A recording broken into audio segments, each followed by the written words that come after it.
Selamat pagi Mas Dipto, apa kabar? Baik, Bang Wi. Waduh, lama nih nggak ketemu kita ya. Iya, ini kemarin-kemarin tuh saya kepikiran, mungkin kepikiran untuk apa ya, ngobrol-ngobrol lagi tentang profesi kita nih Mas, industrial design. Seneng banget. Kan saya sebetulnya kangen juga nih ngobrol-ngobrol masalah itu. Kenapa? Karena ya kita kan banyak sekali perkembangan dalam dunia industrial design ataupun desain secara keseluruhan itu juga banyak sekali perkembangan. Nah ini supaya nggak lupa, jadi ya kita ngobrol-ngobrol tentang sebetulnya seperti apa sih industrial design. Mungkin kita bisa bicara zaman dulunya awalnya boleh. Nah ini untuk merefresh lagi dan istilahnya. Siapa tahu kita punya pengalaman-pengalaman yang bisa memperkaya satu sama lain nih Mas. Iya, benar seru. Ini profesi yang di Indonesia sebetulnya lumayan sudah tua ya, karena kalau lihat di ITB, di Trisakti itu jurusan mereka nyebutnya desain produk industri atau desain produk itu di tahun 70-an sudah. Jadi lumayan tuh. Udah berapa tahun tuh? Jadi 21 ya sekarang. Udah 50 tahun lebih. Udah cukup lama. Tapi mungkin banyak orang yang belum tahu loh. Iya, betul. Profesi ini. Ya kan problemnya kan sebetulnya ya kalau kita bicara problem kan sebetulnya profesi ini kan nyumput tersembunyi di kita nih orang belakang sebetulnya. Ya saya ambil contoh aja, kalau kita bicara tentang mobil aja, orang kan lebih paham kalau mobil itu dibikin oleh insinyur gitu kan. Iya. Betul. Nah, insinyur apa kan nggak ketahuan tuh belakang. jadi hal-hal kayak gitu ya mungkin kita bisa breakdown, kita obrolin lebih lanjut. Kira-kira gitu Mas. Iya.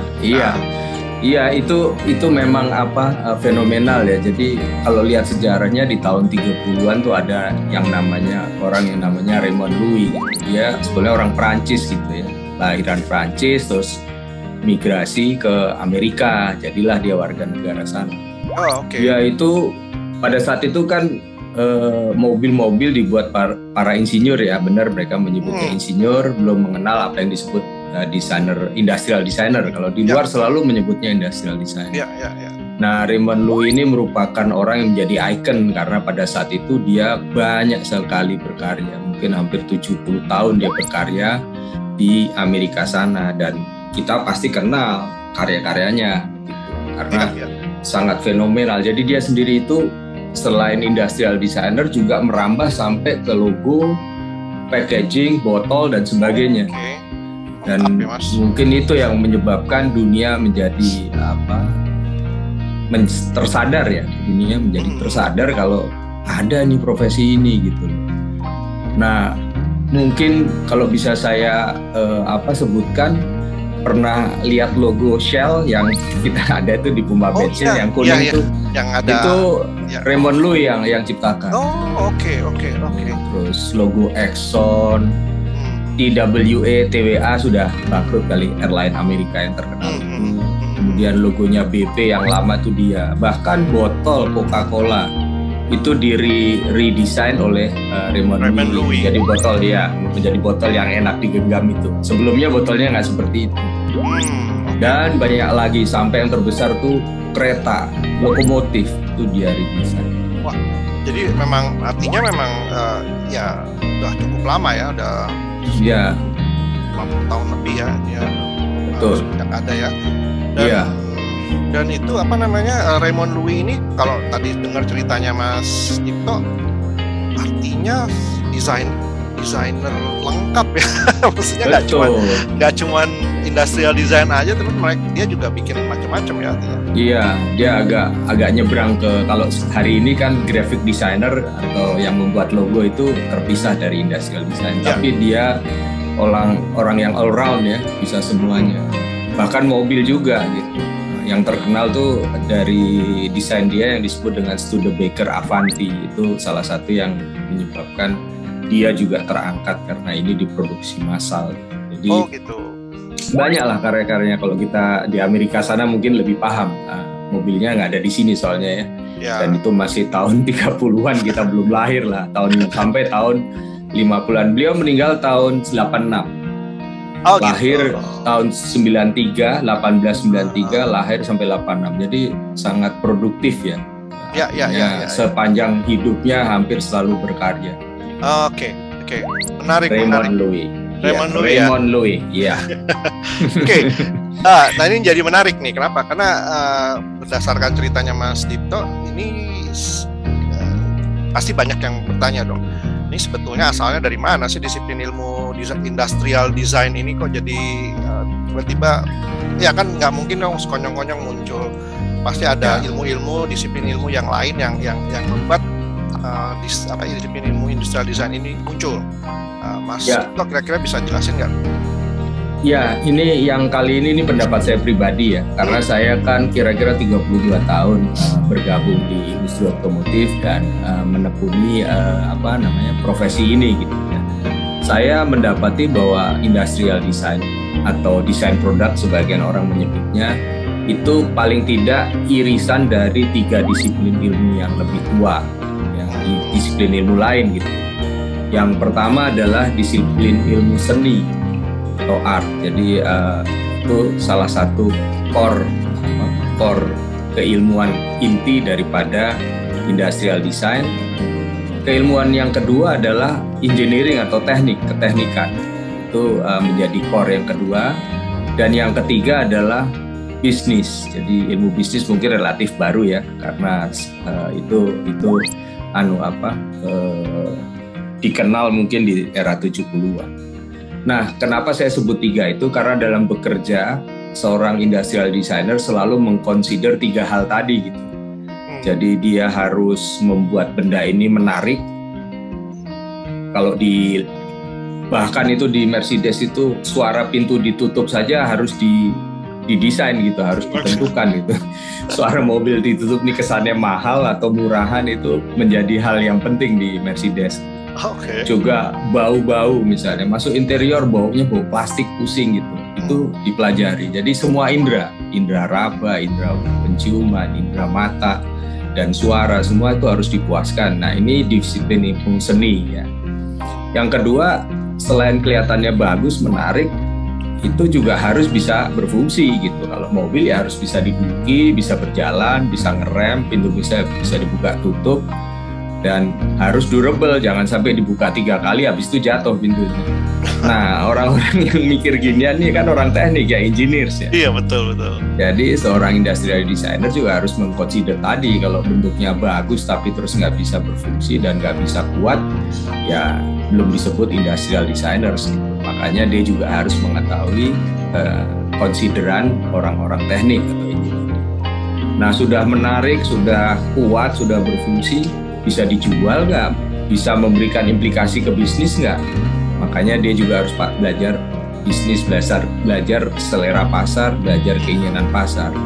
Makanya saya sebut 3 disiplin ilmu ini yang akan membentuk irisan di tengah-tengahnya menjadi satu disiplin ilmu baru, yaitu industrial design. Saya sendiri prefer menyebutnya industrial design. Nah, itu yang dilakukan Raymond Loewy tadi. Jadi bikin lokomotifnya keren ya, tapi tetap berfungsi lokomotif dan menjadi orang-orang pengelola atau operator lokomotif di Amerika merubah badan lokomotif yang biasa hitam legam tua yang tidak menarik itu menjadi satu tampilan yang lebih modern. Betul. Iya. Itu Bang Win. Betul. Oke. Jadi ini jadi bisa dapat gambaran lebih luas ya. Nah, artinya apakah kalau begitu apakah seorang industrial designer harus menguasai teknik dan bisnis secara utuh atau tidak? Tidak. Jadi setiap ilmu itu kan punya KPI ya kalau di manajemen itu, punya core ya. Jadi kalau seorang industrial designer tuh tidak harus menjadi insinyur mesin dulu atau harus belajar bisnis dulu. Ya. Tapi seorang industrial designer harus mampu mensinergikan KPI atau core keilmuan dari tiga tadi menjadi satu penyelesaian atau eksekusi desain yang baru. Nah, di tengah itu jadinya dia harus belajar mengenai perencanaan, teknik presentasi, bagaimana menampilkan ide yang baiknya. Itu yang menjadi keilmuan baru, sinergi dari 3 disiplin ilmu tadi.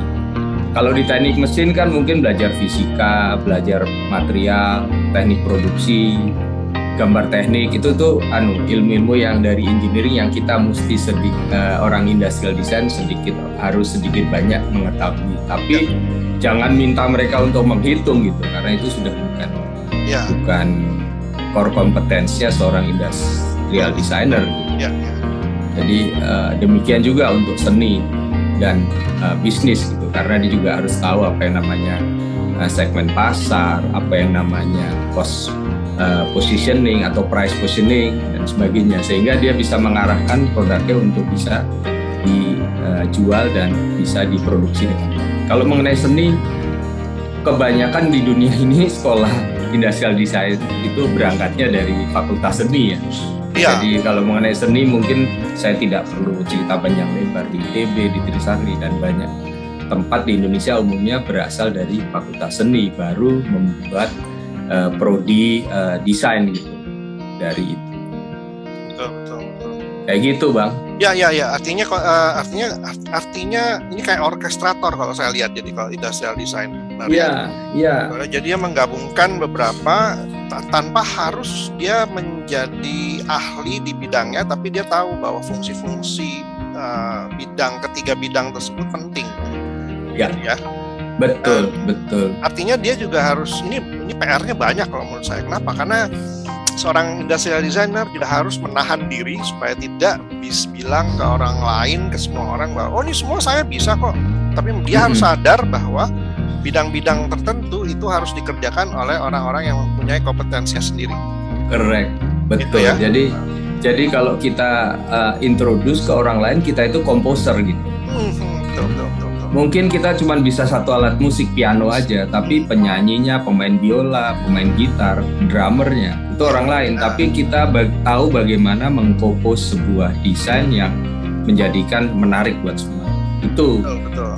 Yang mungkin kata-kata analogi yang tepat ya. Iya. Nah, ini menarik nih. Ini mungkin buat teman-teman yang sudah jalan atau mau belajar jadi seorang desainer juga, kita mesti penting untuk menyadari bahwa kita itu core-nya adalah industrial designer, itu adalah core-nya adalah kolaboratif ya. Artinya kita bisa bekerja sama dengan bidang lain. Betul. Kita nggak bisa mewujudkan sebuah barang semuanya sendiri, jadi kecuali kalau memang kita punya kemampuan untuk itu. Ya. Dan nggak mungkin, karena saya nih lagi di rumah sakit hari ini kebetulan. Saya lihat zaman dulu itu dokter spesialis tuh cuman tertentu, sekarang spesialis tuh dicacah lagi makin kecil. Artinya apa? Iya, untuk menjadi master, untuk makin tahu itu tidak mungkin satu orang dokter umum jadi tahu semua gitu. Ya. Jadi kadang-kadang kita bingung, ini sakit ini nih kita ke dokter siapa ya? Ada sarafnya, ada tulangnya, ada ototnya.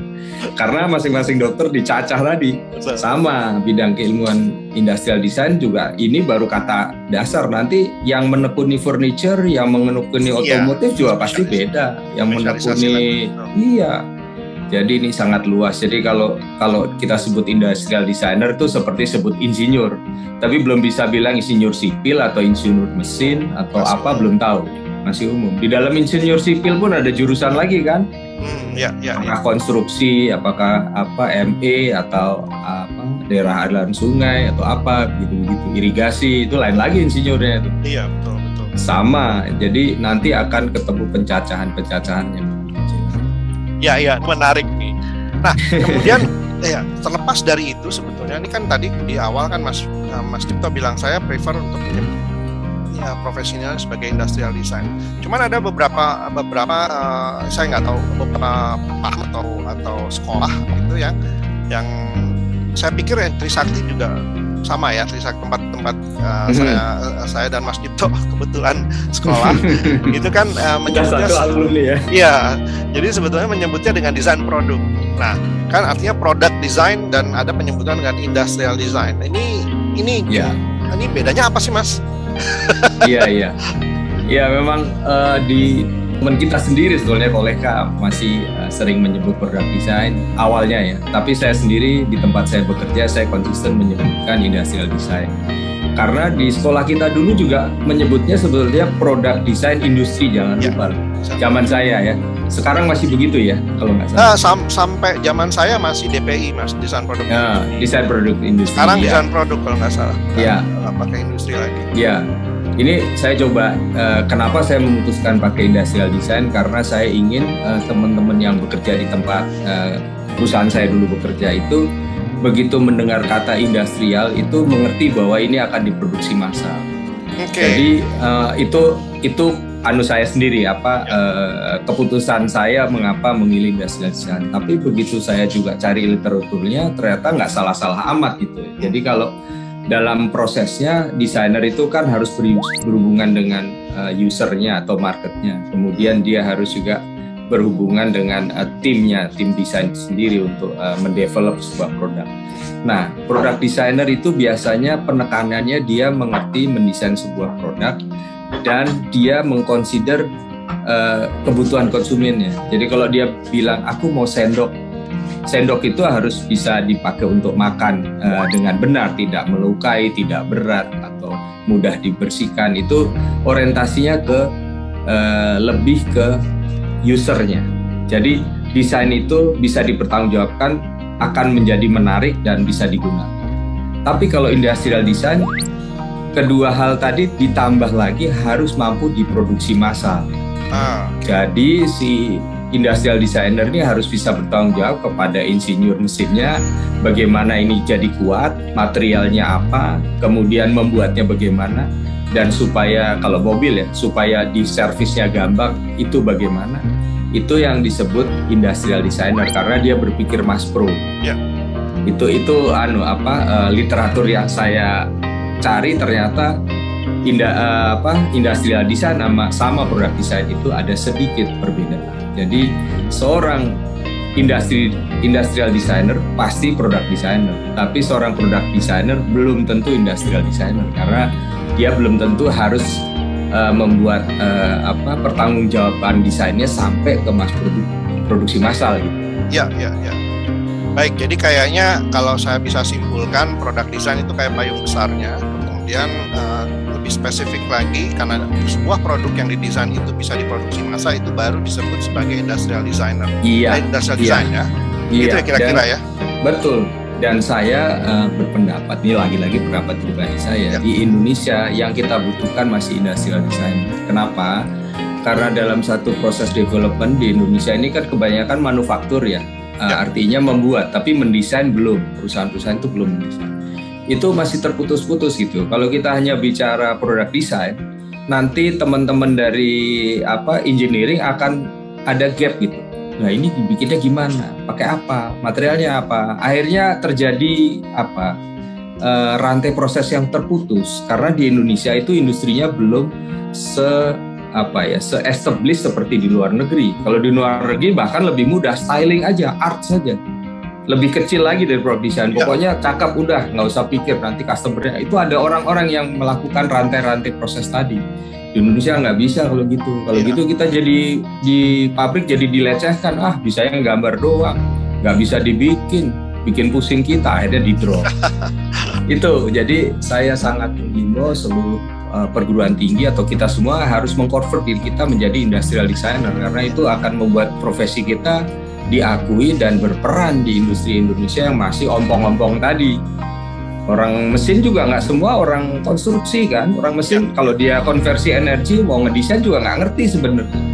Atau dia orang manufacturing kuat, tapi nggak semua jurusan konstruksi atau struktur ya istilah.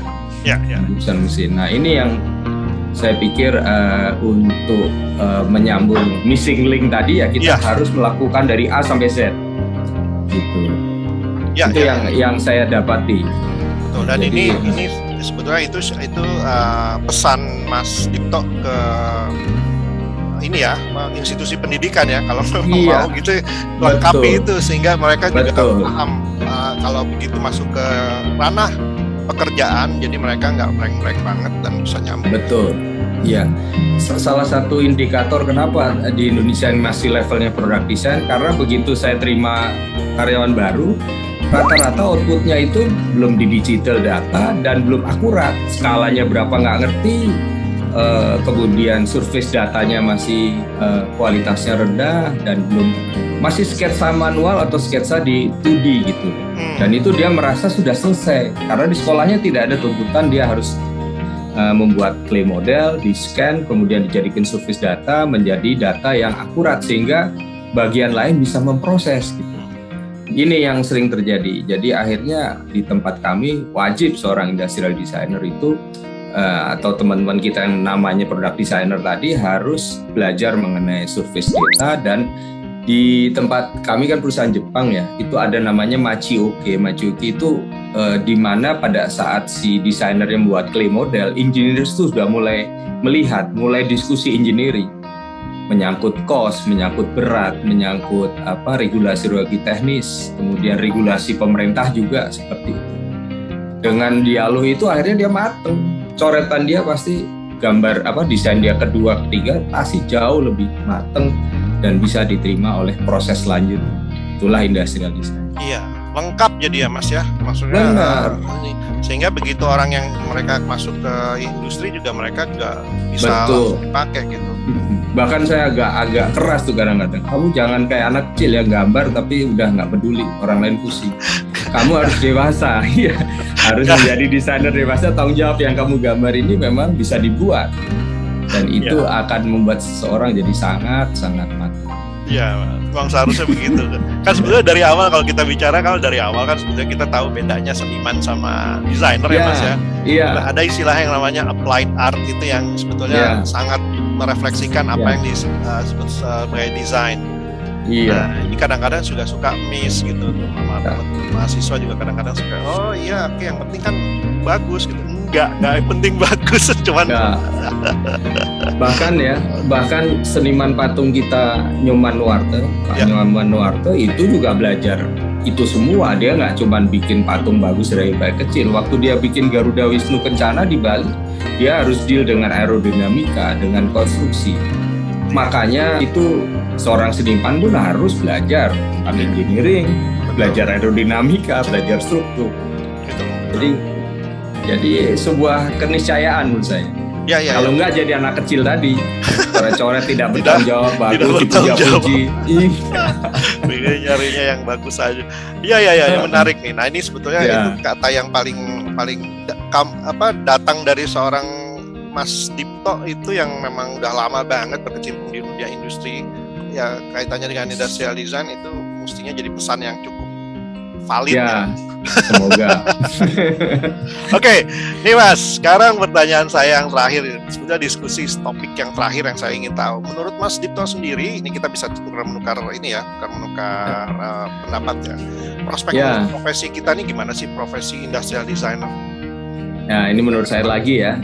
Jadi saya percaya bahwa industri kreatif itu akan jadi sustainable industry. Jadi industri yang nggak pernah habis sampai kiamat.